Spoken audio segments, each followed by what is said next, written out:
Pro channel इस video में आपका स्वागत है। सो फ्रेंड, आज हम देखने वाले हैं most powerful biography of doctor APJ Abdul Kalam by Vivek Bindra. Video काफी ज्यादा इंटरेस्टिंग होने वाली है। हमने पहले ही कहा था कि हम जो है ना उनकी बायोग्राफी के रिलेटेड और वीडियोस देखेंगे। हमने पहले उनकी वीडियो देखी थी, उससे इतना ज्यादा हमने मोटिवेशन मिली और एंजॉय किया था देख के ना। फिर हमने कहा यार complete biography doctor Vivek Bindra, उनकी वीडियोस ऐसे ही जो होती है ना बहुत टॉप क्लास होती है। तो इससे मतलब ये है कि इंफॉर्मेशन भी फुल मिल जाती है और जो है एंजॉयमेंट भी हो जाती है। फुल वीडियो आज विदाउट कराने। चलो भाई, इसमें चैलेंज भी रखा हुआ है साथ में कि भाई बिना रोके जो है ना वीडियो देख के दिखाओ। भी है तो रोना तो क्या पता आ जाए कि नहीं, हो सकता है। सो जल्दी से फिर इस वीडियो को स्टार्ट कर लेते हैं एंड देखते हैं। मैंने साथ Khan, my name is Zia Khan, my name is Veeja Khan and my name is Alia Khan.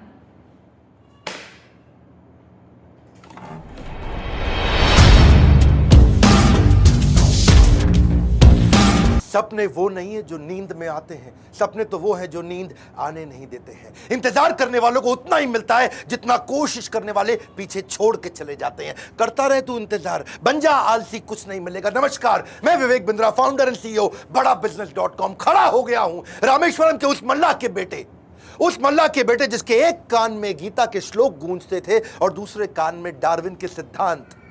नाव पे तीर्थ यात्रियों को रामेश्वरम के मंदिर लेके जाया करते थे और जब तीर्थयात्री रामेश्वरम मंदिर की परिक्रमा करते थे उतनी देर बैठ के ये फिजिक्स के सिद्धांत पढ़ा करते थे। बिखरी जुल्फों वाले सिर्फ मेरे या आपके नहीं बल्कि पूरे देश के चहेते डॉक्टर एपीजे अब्दुल कलाम की आज बात करेंगे। एपीजे, ए मतलब अबुल उनके परदादा, पी मतलब पाकिर उनके दादा, जे मतलब जैनुल अब्दीन उनके पिताजी और अब्दुल कलाम वो उनका खुद का नाम। 11वें राष्ट्रपति, 2002 से 2007 जनवादी राष्ट्रपति, पीपल्स प्रेसिडेंट। एक बार की बात है, कॉन्फ्रेंस में एक अंग्रेज ने पूछा कि अब्दुल कलाम कौन है, एक वाक्य में बताइए। तो वहां बैठे एक बच्चे ने जवाब दिया, he is simple Indian who is inexplicable, यानी कि जिसको एक्सप्लेन ही नहीं कर सकते even with the best of the objectives. यानी कि एडजेक्टिव क्या होता है? वो जो नाउन को समझाता हो। संज्ञा की विशेषता को विशेषण बोलते हैं। दुनिया के सारे विशेषण लगा दो पर उनकी विशेषता को परिभाषित नहीं किया जा सकता। ऐसे थे अब्दुल कलाम। एक बार किसी बच्चे ने उनसे पूछा सफल होने का क्या मंत्र है? बोले 4 चीजें करनी है, 4 बातें। समझ लो ये वीडियो गेम चेंजर है। 4 बातें। बोला सफल होने के लिए पहले बनाओ बहुत जबरदस्त एम, ग्रेट एम। दूसरा, उस एम के लिए सारी नॉलेज एक्वायर करते जाओ, उसके लिए जो चाहिए नॉलेज एक्वायर कर लो। तीसरा, फिर करो दबा के हार्ड वर्क। और चौथा, परसीवरेंस, हार नहीं माननी है भैया। क्या नहीं माननी? हार नहीं माननी। जीवन को हमेशा ऐसे जियो कि जीवन खत्म होने के बाद भी लोग जिंदगी भर आपको याद रखें, अपनी अपनी जिंदगी तक आपको याद रखें। शुरू से शुरुआत करते हैं। डॉक्टर एपीजे अब्दुल कलाम, 15 अक्टूबर 1931 को उनका जन्म रामेश्वरम के तमिलनाडु में हुआ था।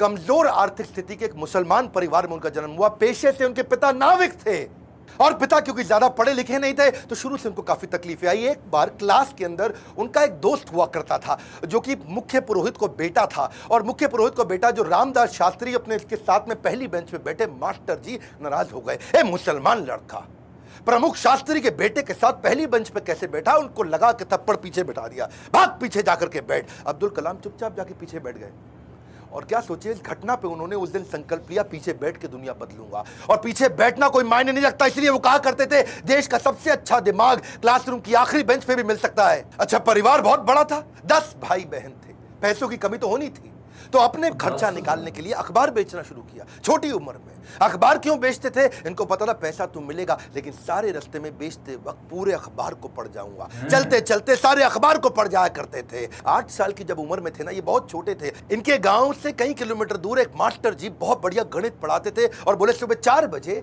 1 घंटे की क्लास फ्री है, उसी बच्चे को पढ़ाऊंगा सुबह 4 बजे जो नहा धो के आएगा। अब ये कई किलोमीटर दूर सुबह 3 बजे उठ के तैयार हो के नहा के ठंडे पानी से किसी भी मौसम में, सर्दी हो बारिश हो या तूफान हो, 4 बजे पहुंच जाया करते थे। कलाम जब रात को भी घर में पढ़ते थे तो उनके वहां पे लालटेन होती थी केरोसिन ऑयल से जलने वाली। 7 से 9 केवल 2 घंटे का तेल था इनके पास में, वो केरोसिन ऑयल, मिट्टी का तेल। लेकिन पिताजी माताजी इनकी जब देखा पढ़ने में इंटरेस्ट है तो उन्होंने अपने लिए अंधेरा रखा और इसके लिए 11 बजे तक किया। मेहनत से कभी डरे नहीं, ईमानदारी से कभी हटे नहीं, छोटा लक्ष्य देखना, पाप के समान है, इसलिए हमेशा महान लक्ष्य चुनना होगा। जब 5वीं क्लास में थे, उनके टीचर सुब्रमण्यम अय्यर, श्री शिवा सुब्रमण्यम अय्यर, जो बच्चों को सिखा रहे थे चिड़िया कैसे उड़ती है, उसकी डिटेल की डिटेल, चिड़िया कैसे उड़ती है, चिड़िया कैसे उड़ती है, बच्चों को समझ ही ना आए तो ये उनको वहीं समुद्र के किनारे ले गए और वहां उड़ती हुई चिड़िया दिखाई, और वो लाइव एग्जाम्पल जब दिखाया चिड़िया उड़ती हुई, उसकी डिटेल की डिटेल पंखों की समझाई, तो उनके दिमाग में वहीं से इनका प्रोफेशन शेप हो गया। उनका घर समुद्र के करीब था और इच्छाएं आकाश से आगे थी, वहीं से एरोनॉटिक्स इनको समझ में आया। हाई स्कूल इन्होंने रामनाथपुरम के एक श्वार्ट्ज हायर सेकेंडरी स्कूल में किया, और एक बार अपने स्कूल में किसी गलत क्लास में पहुंच गए, और गलत क्लास में जब अंदर घुसे तो टीचर ने इनको चपत लगाई, जब तक तुम्हें यही नहीं समझ में आ रहा कि तुम्हारी क्लास कौन सी है, मैथमेटिक्स की क्लास में तुम गलत क्लास में पहुंच गए तो तुम क्या पढ़ोगे और क्या आगे बढ़ोगे। और वहीं इन्होंने इतनी पढ़ाई करी मैथमेटिक्स में कि 100 में 100 नंबर ले आए। टीचर भी हैरान हो गया, अगर तुम सूर्य की तरह चमकना चाहते हो तो पहले सूर्य की तरह जलना होगा। बचपन से ही आसमान में उड़ने की इच्छा थी, इसीलिए इन्होंने मद्रास के हाईएस्ट कॉलेज, देश का सबसे अच्छा कॉलेज था MIT, Madras institute of technology, वहां एरोनॉटिकल इंजीनियरिंग में दाखिला लिया। बहन ने काफी पैसा अपना सोना गहना गिरवी रख करके इनको 1000 रुपए दिया। कॉलेज में अब एरोनॉटिक्स था तो विमान के डिजाइन बनाने थे, प्रोजेक्ट मिला, अब विमान के डिजाइन बनाने में लग गए, और डिजाइन जो बनाया और टीचर को दिखाया, टीचर को पसंद नहीं आया, और टीचर ने कहा अगर तुम एक अच्छा डिजाइन नहीं बना सके ना अब्दुल कलाम, तो तुम्हारी स्कॉलरशिप छिन जाएगी, स्कॉलरशिप छिन जाएगी, स्कॉलरशिप छिन जाएगी। इनका दिमाग चकरा गया। टीचर की ये बात सुन के पाँव के नीचे जमीन खिसक गई। 1000 रुपए बहन ने गिरवी रखे, मुझे गहने अपने दिए थे, और इन्होंने टीचर से कहा मुझको 1 महीना दे दो, बहुत बढ़िया डिजाइन दूंगा। टीचर ने कहा कोई 1 महीना नहीं, 3 दिन मिलेंगे, 3 दिन। इनका दिमाग हिल गया उस समय, ये घबरा गए थे स्कॉलरशिप ना छिन जाए। उसके बाद तो उन्होंने 3 दिन ना खाया न सोए, 3 दिन ना खाया न सोए, 72 घंटे लगातार उस पर काम किया, जी जान लगा दिया। और जब प्रोफेसर ने देखा डिजाइन, प्रोफेसर भी हैरान हो गए, उनकी आंख में आंसू आ गए, बोला बहुत बढ़िया डिजाइन बनाया। नींद और निंदा पर जो विजय पा लेते हैं उनको आगे बढ़ने से कोई नहीं रोक सकता। जो नींद और निंदा पे विजय पा लेता है उनको आगे बढ़ने से कोई नहीं रोक सकता है। इसके बाद MIT की परीक्षा अच्छे नंबर से उन्होंने पास करी। अब पढ़ाई तो उनकी हो चुकी थी, अगली लर्निंग इनके जीवन से क्या है, फेलियर को हार्ट में और सक्सेस को हेड में घुसने नहीं देना चाहिए। दिल और दिमाग को कंट्रोल में रखो। अब इनके पास 2 इंटरव्यू की ऑप्शंस आई, एक मिनिस्ट्री ऑफ डिफेंस से और दूसरी एयरफोर्स से। इनको कहां जाना था आपको मालूम है, एयरफोर्स में। और जो डिफेंस का था वो दिल्ली में था और एयरफोर्स था देहरादून में। तो दिल्ली होते हुए देहरादून जा रहे थे और वापसी पे इनको दिल्ली आना था। अब जब ये देहरादून गए, वहां पे 25 लोग एग्जाम देने आए वहां इंटरव्यू के लिए, जिनको वहां पे एयरफोर्स में सिलेक्ट होना था। अब 25 में से सीटें थी खाली 8, और इनकी रैंक क्या आई, 9वीं। फेल हो गए वहां पे, 1 नंबर से पीछे रह गए। 8 लोग सिलेक्ट हो गए, ये वहां रह गए। देहरादून से जब उतरते हैं सबसे पहले आता है Rishikesh.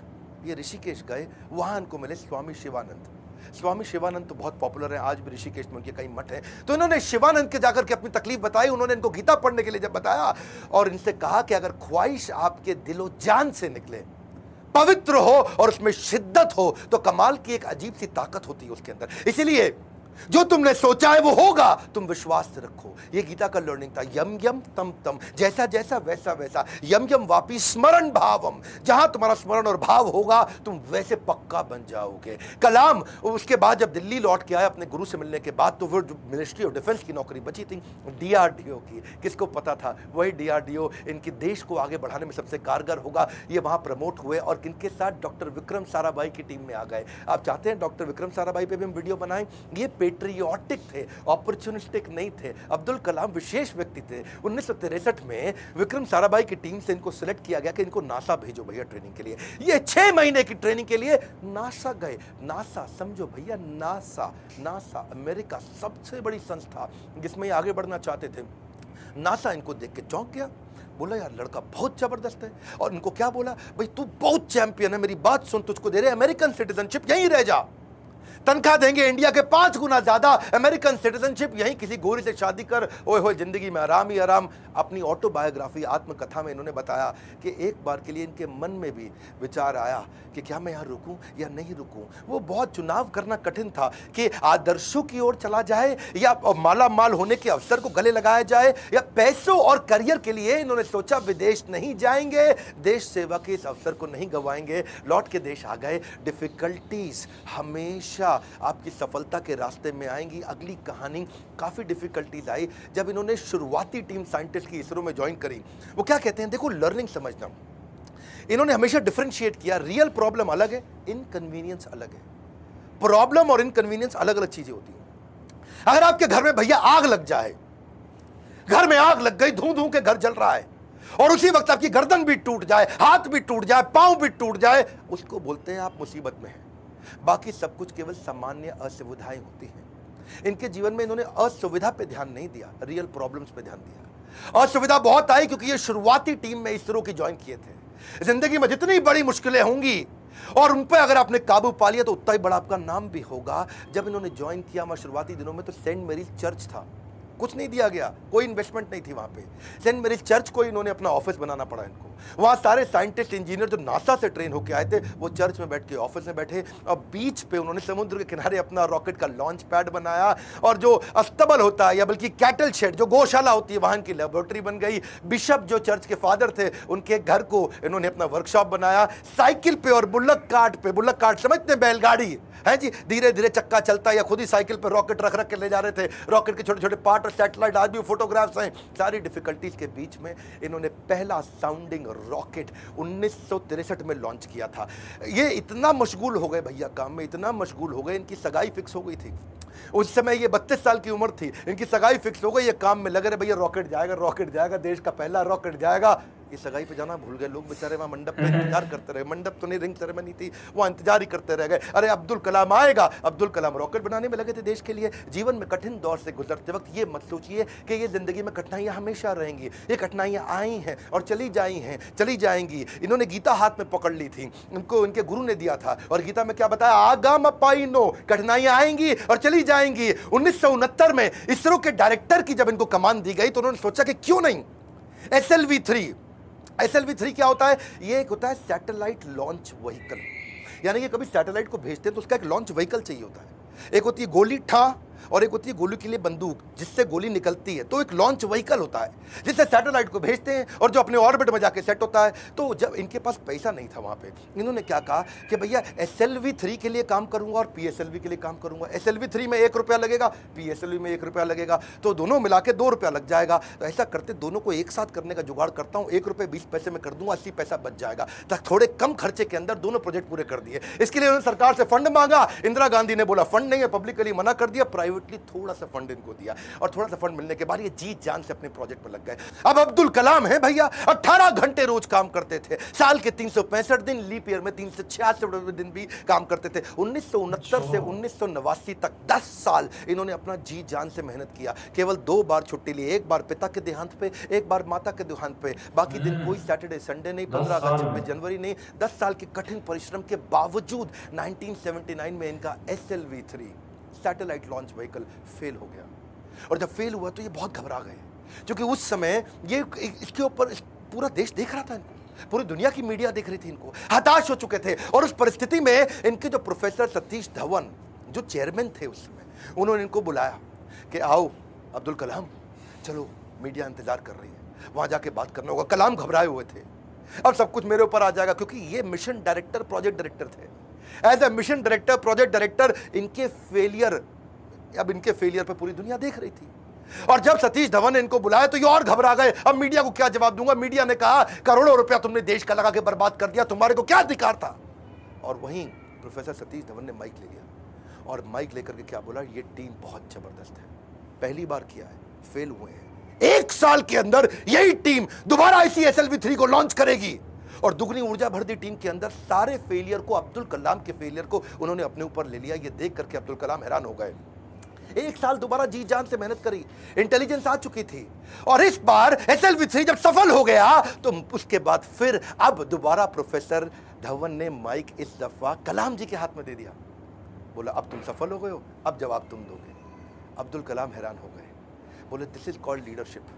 How to handle success ये सबको आता है, हाउ टू हैंडल फेलियर ये प्रोफेसर धवन ने सिखाया कि जब मैं सफल होऊंगा तो टीम को क्रेडिट दे दूंगा, और जब विफल होऊंगा तो सारा का सारा फेलियर अपने ऊपर ले लूंगा। इस बात से प्रभावित आगे चल के इंदिरा गांधी भी हो गई, और देखा क्या उन्होंने कि ये दोनों ने बहुत जबरदस्त काम किया। उन्होंने प्रोफेसर धवन को बोला मैं अब्दुल कलाम से मिलना चाहती हूं, इन्होंने अब्दुल कलाम को बोला आ जाओ भैया, इंदिरा गांधी मिलना चाहती हैं। वो बोले भाई मेरे पास तो कपड़े नहीं, मैं चप्पल में फटी हुई घूम रहा हूं, मैं कैसे अब उनके आकर के मिलूंगा। तो उन्होंने कहा कि भाई कलाम तुम पहले से ही सफलता का सूट पहने हुए हो, कलाम तुमने पहले से ही सफलता का सूट पहना है, कपड़ों का सूट नहीं चाहिए। और उन्होंने जाकर के वहां जब इंदिरा गांधी से मिले बड़ी प्रभावित थी। उन्होंने कहा कि अब तुम्हारे को डिफेंस में और काम करना पड़ेगा। इस समय चाइना भी, पाकिस्तान भी, आजू बाजू सब लोग मिसाइल की तैयारियां कर रहे हैं, तुम मिसाइल बनाओ हमारे देश के लिए। और उसी समय अटल बिहारी वाजपेयी से भी उनकी पहली मुलाकात हुई। अटल से जब उन्होंने हाथ मिलाने के लिए आगे बढ़ा तो अटल इनसे हाथ नहीं मिलाए, अटल बिहारी जी इनको गले लगा लिए। इंदिरा गांधी मुस्कुराई, बोलिए ध्यान रखना अटल बिहारी जी, ये मुसलमान है। अटल बिहारी बोले, ये मुसलमान बाद में है, पहले हमारे देश के नागरिक हैं और हमारे देश के महान साइंटिस्ट हैं। अब्दुल कलाम उनको देख के बहुत मुस्कुराए। सफलता पे सफलता मिल रही थी, उसका उन्हें इनाम भी मिल रहा था। 1981 में पद्म भूषण अवार्ड दिया, 82 में डीआरडीओ का डायरेक्टर बना दिया। डिफेंस की ऑर्गेनाइजेशन डीआरडीओ उसके मुख्य पद पे आ चुके थे, पर मन से वो खुश नहीं थे, मन से खुश नहीं थे, क्योंकि जानते थे कि चाइना और पाकिस्तान मिसाइल पे मिसाइल बना रहा है और उन्हें देश की सुरक्षा खतरे में नजर आ रही थी। उस दौरान कमाल की बात देखो, अजीबो गरीब इमेजिनेटिव व्यक्ति थे अब्दुल कलाम जी। उन्होंने महाभारत को पढ़ना शुरू किया और महाभारत में बर्बरिक की कहानी सामने आई, उससे बड़े इंस्पायर्ड हुए। बर्बरिक की कहानी अलग सी थी। बर्बरिक कहते हैं कि उनके पास 3 तीर है और 3 तीर से वो क्या करेंगे, पहले तीर में सबको प्रोटेक्ट कर लेंगे, भाई किस किस को प्रोटेक्ट करना है, दूसरे में किस किस को अटैक करना है। मेरी बात समझना, पहले 2 तीर में क्या करेंगे, किसको अटैक करना है उन सबको डिसाइड कर लेंगे, उसके बाजू में किस किस को, सबको थोड़ी पूरा का पूरा शहर उड़ा दें। भाई जिसको प्रोटेक्ट करना है उसको सिलेक्ट कर लिया, जिसको अटैक करना है उसको सिलेक्ट कर दिया, तीसरे तीर में गेम ओवर, खत्म कर दिया। तो उनके पास 3 तीर थे। वहां सोचे यार ये तीर किसको प्रोटेक्ट, किसको अटैक, कैसे जाना है, किधर किधर जाना है, बड़े गाइडेड तीर है। वहां से उन्होंने इंटीग्रेटेड गाइडेड मिसाइल प्रोग्राम तैयार किया कि क्यों नहीं कोई ऐसी मिसाइल बना दे कि आदमी लेफ्ट भागे तो मिसाइल लेफ्ट चली जाए, आदमी राइट भागे तो मिसाइल राइट चली जाए, और जिस टैंक को उड़ाना है वो टैंक आगे निकल गया तो मिसाइल आगे चली जाए। गाइडेड मिसाइल कैसे बनाए, बर्बरीक के उनको इस प्रसंग से इमेजिनेटिव थे। एक इंटरव्यू में बोले कि भगवान कृष्ण के सुदर्शन चक्र से सीखने को मिला। भाई भगवान कृष्ण का सुदर्शन चक्र बड़ा रिमोट कंट्रोल्ड होता है। भाई कृष्ण ने चक्कर छोड़ा और सामने वाले के पास जाके पहले चक्कर रोक दिया, जितनी देर पहले बातचीत करनी है बातचीत कर लिया, चक्कर घूमे जा रहा है, और जब बोलते खत्म करो अटैक करो तो चक्कर मारा उसको और वापस आ गया। तो बोले यार ये बड़ा सिस्टम है, बड़ी एडवांस टेक्नोलॉजी थी। तो वहां से उनको इंटीग्रेटेड गाइडेड मिसाइल ये मॉडल उन्होंने शुरू किया और उसके बाद उन्होंने एक के बाद एक मिसाइल की झड़ियां लगा दी। देखो, who dare to imagine the impossible are the ones who will break all human limitations. Imagination के बारे में वो हर कॉलेज में लेक्चर दिया करते थे। 1985 में उन्होंने त्रिशूल नाम की मिसाइल लॉन्च करी, फिर उन्होंने पृथ्वी लॉन्च करी 1988 में। 89 में अब अग्नि के पीछे लगे हुए थे, उन्होंने आकाश भी कर दिया, नाग भी कर दिया, अग्नि नहीं होती थी उनसे, अग्नि में बार बार फेल हो रहे थे। अग्नि मिसाइल ये बड़ी इंपॉर्टेंट प्रोजेक्ट था, लेकिन देश भर में अब लोगों ने क्वेश्चन करना शुरू कर दिया। लोग अपने अपने हिसाब से इसका अलग अलग मतलब निकाल रहे थे, भाई क्यों फेल हो रहे हैं। अमूल ने तो वहां पे एक ऐड लगा दी, और अमूल कहता है जी अग्नि मिसाइल के अंदर तुम्हारा पेट्रोल कम पड़ जाता तो अमूल का बटर डाल लो। लोगों ने मजाक बनाना शुरू कर दिया और बार बार लोगों के सवालों के कारण ये बहुत सीरियस थे। और उसी 89 के एंड आने से पहले पहले इन्होंने अग्नि को भी सफल बना दिया। बार बार असफल होने पर भी उत्साह न खोना ही सबसे बड़ी सफलता है। बाकी सारे शक्तिशाली देशों को वो देख रहे थे, वो मिसाइल लॉन्च कर रहे थे, दूसरे महाद्वीप पे कैसे अटैक कर सके, इंडिया से मिसाइल छोड़े यूरोप तक पहुंच सके, अमेरिका तक पहुंच सके, दूसरे महाद्वीप तक पहुंच सके। सब लोगों ने बड़ी तैयारी करी। इन्होंने 89 में अग्नि को जब लॉन्च किया तो रशिया, यूएस, चाइना, फ्रांस और यूके के बाद भारत 6ठा देश था जिसने इतने पावरफुल मिसाइल्स बनाए। मेरी बात समझिए, दुनिया भर के 250 देशों को पीछे करके अब्दुल कलाम थे जिन्होंने भारत को 6ठे रैंक पर लाके खड़ा किया। हाँ, ये कहते थे मिसाइल यूज नहीं करना है, लेकिन विराट रूप तो दिखाना है ना अपना। 10वें अध्याय के बाद जब भगवान कृष्ण ने देखा कि अर्जुन उबासी ले रहा, अर्जुन सीरियस नहीं ले रहा, तो मैं विराट रूप दिखाऊं। और जब कृष्ण ने विराट रूप दिखाया, कृष्ण ने मारा नहीं, किसी को विराट रूप दिखाया, अर्जुन एकदम लाइन पे आ गया, बात समझ आ गई बात। इसीलिए कभी कभार बाजू का पाकिस्तान चाइना जब आंख दिखाए तो विराट रूप दिखा दो, थोड़ी मिसाइल छोड़ देंगे, विराट रूप दिखा दो, अपने आप लाइन पे आया है, समझ आ गया, वापस आ जाओ, सॉरी। तो ऐसा अब्दुल कलाम जी ने स्ट्रॉन्ग बनाया। उनकी मेहनत 1993 में और रंग लाई जब PSLV को भी उन्होंने सफल कर दिया। आज वही कलाम जी की देन है कि PSLV से हमने 10 रुपए किलोमीटर के कम खर्च पे भी मंगल तक सफर पूरा कर लिया जी। 2014 में हॉलीवुड की मूवी में जितना खर्चा था उससे कम के अंदर तो हमने मंगल का सफर कर लिया। 2017 में ये अब्दुल कलाम जी थे जिनके चलते 104 सैटेलाइट एक रॉकेट से लॉन्च किए। दुनिया में सबसे सस्ता अफोर्डेबल प्रोग्राम ये अब्दुल कलाम जी की देन थी। 1979 में वही कलाम थे, वही भारत था, कोई देश मदद नहीं कर रहा था। ये 1979 था और आज 2017 में ये कलाम जी की देन है। जब दुनिया भर के देश इंडिया के पास आए, भाई हमारा भेज दो यार, अपने रॉकेट में हमारा भी भेज दो। हमने यूएस की मदद करी, नीदरलैंड की करी, स्विट्जरलैंड की करी, इजराइल की करी, कजाकिस्तान की करी, यूएई की करी और हमारे 100 मिलाकर के 104 सैटेलाइट एक साथ भेजे थे। ये अब्दुल कलाम जी की देन है। अच्छा वापस चलते हैं 93 के पीएसएलवी, जब उन्होंने इसको सफल बनाया, उसी समय न्यूक्लियर पावर की बातचीत दुनिया भर में बहुत हो रही थी। इन्होंने देखा कि भाई अमेरिका धमकियां भी बहुत दे रहा था। अब बात यह है कि धमकियों से डरना पुरुषार्थ से बेईमानी है और जो देश के लिए कुछ भी कर गुजरे वही सच्चा हिंदुस्तानी है। कलाम जी सच्चे हिंदुस्तानी थे। उन्होंने 3 तरकीबें अपनाई। पहली, जितने भी अपने साइंटिस्ट हैं उनको आर्मी की वर्दी में डाल दो। सैटेलाइट को समझ ही ना आए कि भाई ये तो नॉर्मल आर्मी घूम रही है, ये कोई साइंटिस्ट थोड़ी है, ये तो नॉर्मल आर्मी है, पहला। दूसरा, जब भी ये कोई काम करेंगे उसी समय के बीच में करेंगे जब एक सैटेलाइट जाएगा और दूसरा आने वाला, उसके बीच में कर लेंगे। एक आएगा एक जाएगा, उसके बीच में कर लेंगे। एक आएगा एक जाएगा, उसके बीच में कर लेंगे। तो ये उतने ही टाइम में तैयारी करते थे। और तीसरा, काम खत्म होने के बाद जमीन को एकदम साफ सुथरा ऐसे सेट करते थे। जब सैटेलाइट आएगा पता ही नहीं चलता कुछ हुआ यहाँ पे, ओए आर्मी वाले आराम से घूम रहे हैं। अमेरिका को पता नहीं लगने दिया। 1992 से 97 लगातार उन्होंने काफी काम किए। आसपास के गांव और अन्य लोगों को कभी नहीं पता चला कि यहाँ हुआ क्या है और यही मेहनत उनकी रंग लाई। 1998 में भारत ने ऑपरेशन शक्ति के नाम से परमाणु परीक्षण कर दिया, चुपचाप कर दिया। आज इन्हीं प्रयासों से भारत परमाणु समृद्ध बन पाया है। 5 देश थे उस समय में, फ्रांस था, यूएस था, रशिया, यूके और चाइना। ये 5 देश थे। हमें किसी से दिक्कत नहीं थी, हमें चाइना से दिक्कत थी, क्योंकि चाइना चुपचाप उस समय पाकिस्तान को भी परमाणु शक्ति दे रहा था। वो तो आपको पता ही है जी, है वो तो उसका नाजायज, मैं ज्यादा नहीं बोलूंगा। तो उसके चक्कर में, पाकिस्तान और चाइना के चक्कर में यहाँ इंडिया ने काम पूरा कर दिया। उनके लगातार प्रयास के चलते 1997 के अंदर उनको भारत रत्न दिया गया। 41 साल तक उन्होंने भारत की सेवा करी। 1999 में वो रिटायर हुए। उन दिनों वाजपेयी जी एक्शन में चल रहे थे इधर। यहाँ ये रिटायर हुए, वाजपेयी जी एक्शन में, उन्होंने फोन मिला दिया, और हाँ भी कलाम जी बात सुनो यार, अपना मंत्रिमंडल हम बना रहे हैं, तुम्हारे को हम मिनिस्ट्री देना चाहते हैं, आ जाओ यार। तुम बुद्धिमान आदमी हो, विजनरी लीडर थे। वाजपेयी जी अपने आप में विजनरी थे। बोले अब्दुल कलाम को लूंगा तो बहुत अच्छा रहेगा, माइनॉरिटी भी हमारे साथ जुड़ेगी, बुद्धिमत्ता भी मिलेगी, इंटेलिजेंस भी बिल्ड होगा। अब्दुल कलाम जी को कन्विंस करने में लगे। कलाम जी बोले 1 दिन बाद बताऊंगा जी। 1 दिन बाद कलाम जी ने फोन कर दिया कि जी मैं अस्वीकार करना चाहता हूं, और मिल करके फिर जाके बोला कि मुझको एक नई पीढ़ी तैयार करनी है जो भारत को विश्व गुरु बना सके। एक नई पीढ़ी तैयार करने के लिए मैं कॉलेजेस में पढ़ाना चाहता हूं। अपनी टीचिंग के प्रोफेशन के लिए अन्नामलाई यूनिवर्सिटी तमिलनाडु साउथ वापस चले गए। अगली बार यहां तो सब ठीक हो गया। अब जब राष्ट्रपति बनने का समय आया 2002 में, कई लोगों का नाम आया, बहुत सी चीजें आगे पीछे हुई, और उन्हीं दिनों जब वो नाम आया तो फिर से यहां घंटी बजते रही इनके ऑफिस के अंदर, कलाम जी के। और जब ऑफिस में घंटी बजती रही, किसी को नहीं पता चला, तो किसी ने, इनके वाइस चांसलर ने इनके यूनिवर्सिटी में जाके भाग के कलाम जी को बोला, अरे कलाम जी आपके यहाँ प्रधानमंत्री जी का फोन आ रहा है बार बार। कलाम जी गए, उन्होंने फोन उठाया, तो नमस्कार, बातचीत शुरू हुई। तो वाजपेयी जी ने कहा, देखिए एक रिक्वेस्ट करूंगा, अब मना नहीं करना, पिछली बार आपने मना किया था, अब नहीं करना। तो कलाम जी ने पूछा, कहिए क्या रिक्वेस्ट है। वाजपेयी जी बोले, हम आपका नाम देश का राष्ट्रपति बनाने के लिए रिकमेंडेशन देना चाहते हैं, आप हाँ कर दीजिए। अब्दुल कलाम जी मुस्कुराए और बोले 1 घंटे का समय दीजिए। 1 घंटे के बाद वो वापस गए, उन्होंने फिर फ़ोन किया और स्वीकार कर लिया। बोला ठीक है, मैं इसके लिए तैयार हूँ। अब कलाम जी का राज्य अभिषेक होना था, जैसे भगवान राम का राज्य अभिषेक हुआ 14 साल के वनवास के बाद में।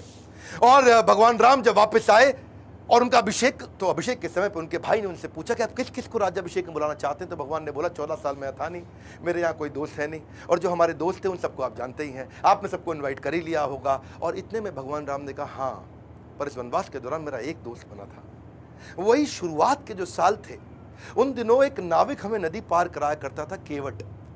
वो केवट ने हमारी बहुत मदद करी है, वो हमारा मित्र है। उस केवट को बुला के लाओ राज्य अभिषेक में। और केवट को लाके सबसे आगे भगवान राम के उस राज्य अभिषेक में बुलाया गया था।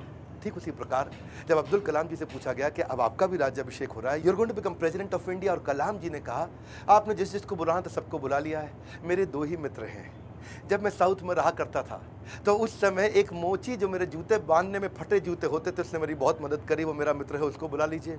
और एक ढाबे वाला जिसने उनको खाना खिलाया और कभी कभी 2 रोटी एक्स्ट्रा भी खिलाई, बोला उनको दोनों को जरूर बुला लीजिए। विनम्रता के उदाहरण खत्म थोड़ी होंगे।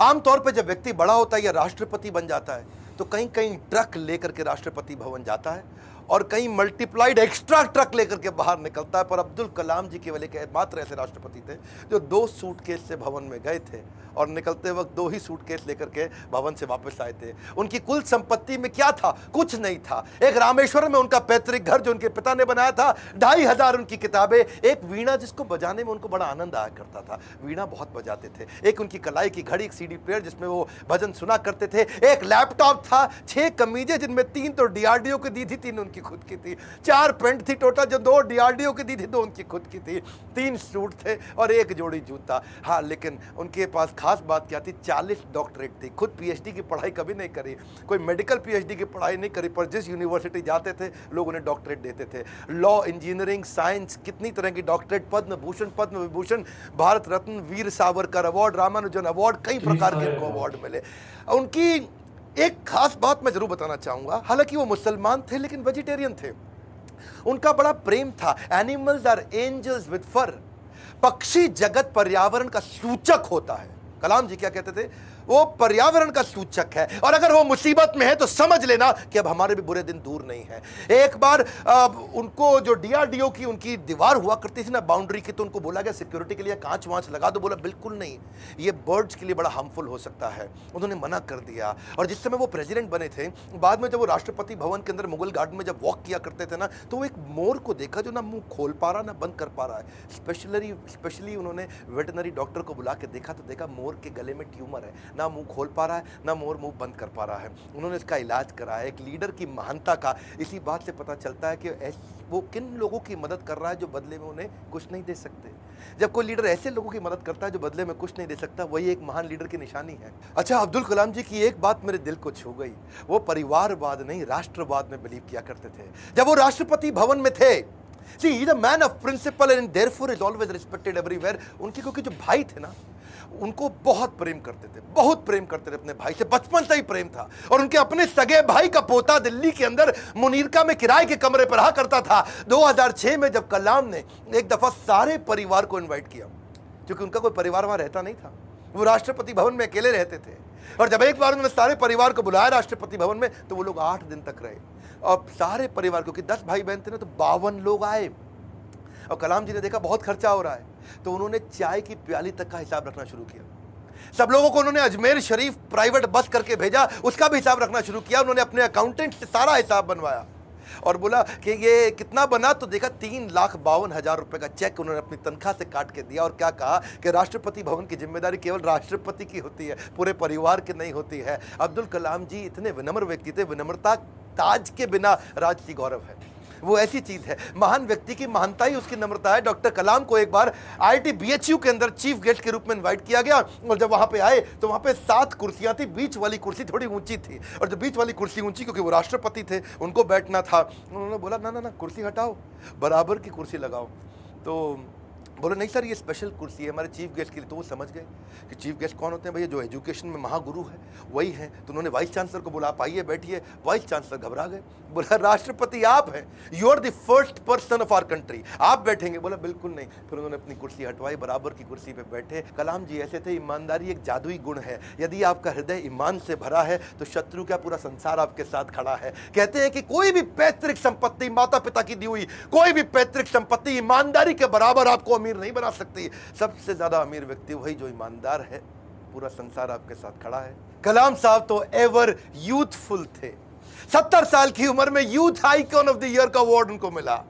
हमेशा जीवन में भगवत गीता और कुरान दोनों साथ में रखते थे। 83 वर्ष की उम्र में उन्होंने रिटायर नहीं किया, रिट्राई किया। He was not tired, he was inspired, he was not tired up, he was fired up। आंखों में रोशनी तो उनकी कम हो रही थी, पर युवाओं के भविष्य को रोशन करने में लगे थे। उनके शरीर के पांव के कदमों की गति कम हो गई थी, पर देश की समृद्धि की गति को बढ़ाने में लगे हुए थे। एक असाधारण, एक अनोखा, अस्वाभाविक, अलौकिक व्यक्तित्व के 2015 में हमेशा हमेशा के लिए हमको अलविदा करके चले गए। और कहाँ गए? उसी IIM शिलोंग के अंदर आखिरी लेक्चर देते वक्त जैसे क्षत्रिय अपने युद्ध के मैदान में लड़ाई करते हुए वीर गति को प्राप्त करता है, ऐसे ही IIM शिलोंग के अंदर लेक्चर देने के बाद तुरंत वहीं लेक्चर देते वक्त जो कल था वो आज नहीं है, जो आज है वो कल नहीं होगा, वैसे ही इस ब्रह्मांड में दूसरा कोई कलाम नहीं होगा। स्विट्जरलैंड जैसा देश जो साइंटिफिक रिसर्च के मामले में 8वें पायदान पे आता दुनिया में, और जब वो 26 मई कलाम स्वयं जब उनके देश गए थे तो वही स्विट्जरलैंड उसको साइंस डे के रूप में मनाता है।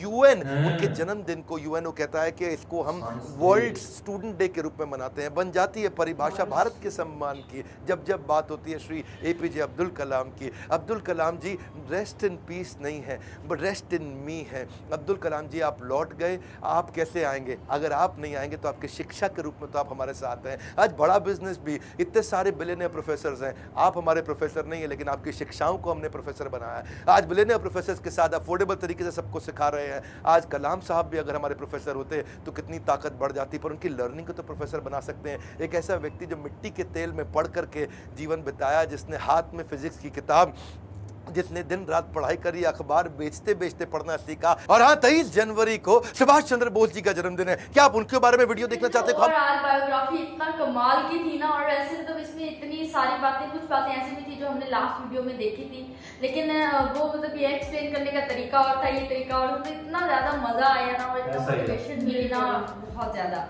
बिल्कुल ऐसा ही है। Doctor APJ Abdul Kalam. अच्छा, ये APJ अब्दुल कलाम का भी कुछ मीनिंग है? मतलब उनके परदादा, फिर दादा, फिर अब्बू का जो नाम है ना वो साथ है, और हमें लगता था कि शायद ये ऐसे ही किसी, इनका नेम है, मुझे लगा था कि ना स्टडी के बिहाफ पे वो इतने बड़े प्रोफेसर है इस तरह से, इसीलिए APJ, इसीलिए भी वो नाम है। लेकिन ये भी काफ़ी एक अच्छी चीज़ थी, मतलब नेम के ऊपर ही। अच्छा, उनकी जो हार्ड वर्किंग है, उनकी जो वर्क है, उसको अगर जज करे देखे इंसान तो वो खुद ब खुद मोटिवेशन से भरपूर हो जाएगा। उनकी लाइफ को एक बार जान ले तो यही काफ़ी है कि इंसान को मोटिवेट होने के लिए, क्योंकि इतना ज़्यादा महान इंसान, इतना ज़्यादा जिन्होंने वर्क करा अपनी कंट्री के लिए, अपने मुल्क के लिए, तो यार हाँ। और कुछ लोग होते हैं जिन्हें सक्सेस मिल जाती है तो उनमें एटीट्यूड आ जाता है। चाहते हैं कि मुझे एक बात उनकी बहुत पसंद आई, जो अपने 2 दोस्तों के नाम, एक जूते वाला था और एक दूसरा कौन सा था, वो खाने वाला, हाँ खाने वाला, कहा कि उन्हें जरूर इन्वाइट करना है।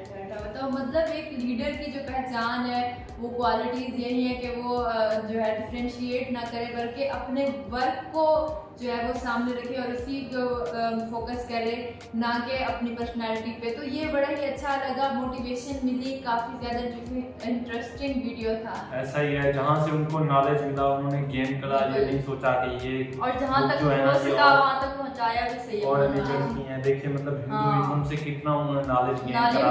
उनसे ही मतलब दुनिया में गीता और ये पढ़ के ही तो उन्होंने अग्नि और इस तरह की मतलब मिसाइल क्रिएट की। तो वो दुनिया में ऐसे बहुत कम लोग हैं जो इस तरह का सोचते हैं और हर जगह से नॉलेज गेन करते हैं, और कंट्री के लिए खासतौर पर उन्होंने इतना हार्ड वर्क करा, इतना कंट्री को ऊपर पहुंचा दिया, मतलब इतना ज़्यादा मिसाइल बनाए, मिसाइल मैन भी कहा जाता है उनको। सो काफ़ी अच्छा वीडियो था। डॉक्टर विवेक बिंद्रा सर का जो स्टाइल है एक्सप्लेन करने का, चीज़ों को बताने का, वो काफ़ी ज़बरदस्त है, एक मज़ा आ जाता है और काफ़ी ज़्यादा मोटिवेशनल वीडियो था। इस बायोग्राफी को सुना आपने, 30 मिनट का वीडियो था तो ऑलमोस्ट, लेकिन फिर भी हम बोल नहीं हुए, हमारा इंटरेस्ट बना रहा वीडियो के अंदर और काफ़ी अच्छा लगा इस वीडियो को सुनकर, काफ़ी ज़बरदस्त वीडियो था। सो बाकी व्यूअर आप बताइएगा आपको हमारे साथ ये वाला वीडियो देखकर कैसा लगा, कैसी लगी personality doctor APJ Abdul Kalam की। हमें तो बहुत ही ज़्यादा पसंद आई इनकी पर्सनैलिटी और इनके बारे में जान के बहुत अच्छा लगा। नेक्स्ट वीडियो किन पे चाहिए वो बताइए कमेंट सेशन में, वीडियो को लाइक करिएगा, चैनल कर दीजिएगा सब्सक्राइब। मिलते हैं ऐसे न्यू वीडियो के साथ, तब तक के लिए अपना बहुत सारा ख्याल रखें।